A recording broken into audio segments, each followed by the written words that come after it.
欢迎来到英语快速通。雅思口语 Part 1, Email. Do you write letters or emails? Yes, I almost write emails for my clients as part of my job on a daily basis. There are many things I have to write. For example, I usually write end-user training for my clients to teach them how to use the system, or I write the development guide for my technical staffs to tell them how to code. Do you prefer to write letters by hand or use a computer?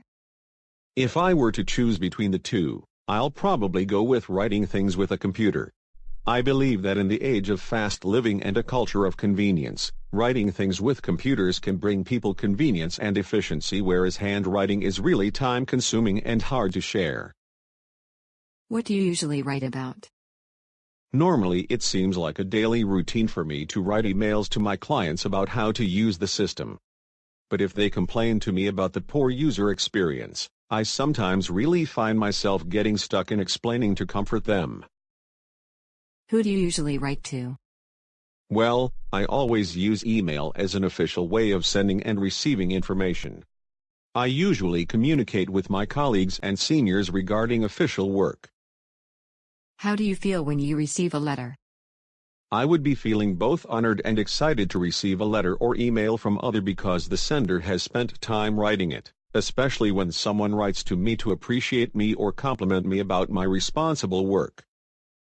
Do you think people will still write letters in the future? I believe that as a major method of communication between people, letter writing has a vast and interesting history. Handwritten letters are personal. They show the receiver that someone has spent time and effort in communicating with them. They are a way of connecting two people that cannot be achieved through the impersonal use of texts or instant messages. Therefore, I feel that the handwriting letters are irreplaceable in the future. How often do you write an email or a letter? Well, I probably write between 5 and 9 work emails every day, discussing business, consulting as well as solving the problems. I feel like sending emails because I can trace the communication by mail list, which is much more useful and professional than telephone. What are the differences between emails and letters?